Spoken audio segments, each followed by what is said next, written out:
Habiendo visto los terminales de torreta, pasemos a observar otros tipos de terminales. El terminal en copa es muy popular. En realidad es un cilindro hueco y el terminal se inserta y se suelda sin ningún ajuste mecánico. El truco consiste en usar la cantidad adecuada de soldadura evitando que se rebase. Se hace así. Primero se inserta el cable preestañado para medir el largo correcto del terminal y el margen de aislamiento. Aquí el margen es demasiado grande. Se debe cortar el cable hasta que el margen tenga el tamaño correcto. Luego hay que llenar la copa con soldadura. Se retuerce con fuerza una pequeña cantidad de soldadura. Esto se llama soldadura preformada. Luego de torcerla se introduce en la copa y se corta al filo de la parte superior del terminal. Se sostiene el soldador en el terminal y se observa la fusión de la soldadura.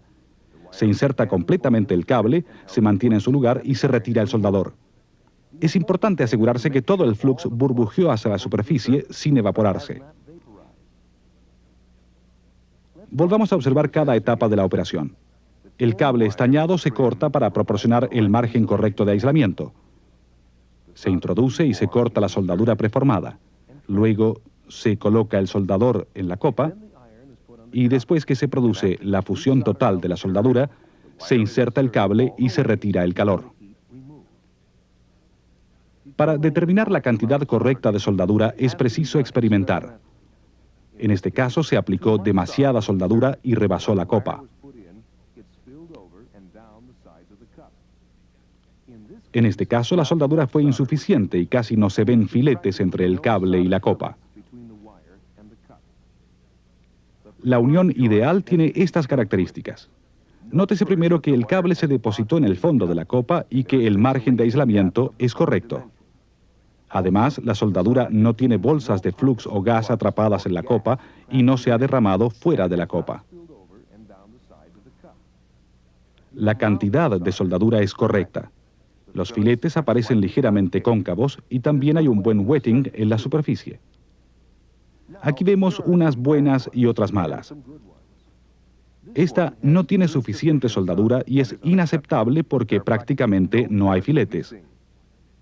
Esta es aceptable, pero solo tiene un mínimo de la soldadura requerida. Y aquí está la unión preferida con un filete ligeramente cóncavo y un buen wetting en la copa y el cable. Esta también es aceptable, pero tiene la máxima cantidad de soldadura permitida. Los filetes ya no son cóncavos y comienzan a deformarse. Finalmente, esta es inaceptable debido al exceso de soldadura en la unión y el cuerpo del terminal. Es difícil soldar terminales tipo copa en un conector múltiple. Con frecuencia hay tan poco espacio alrededor de las copas que es casi imposible aplicar el soldador sin fundir o quemar el aislante de los cables más cercanos. En estos casos, las pinzas de soldar son muy útiles. Tienen un par de electrodos que sujetan la copa y transmiten corriente que calienta el metal y funde la soldadura. La corriente proviene de una fuente de energía y la temperatura se ajusta para permitir un contacto de 1 a 1,5 segundos sobre la unión. En este caso se usa también el pedal para controlar el calor necesario para la obra.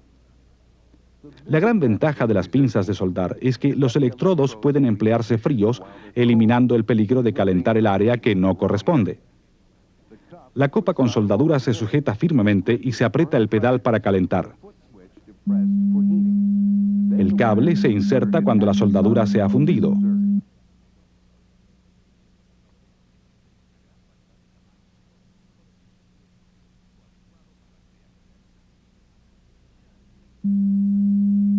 Antes de retirar los electrodos, se corta la corriente para impedir el arqueado que puede dañar la plateadura del terminal.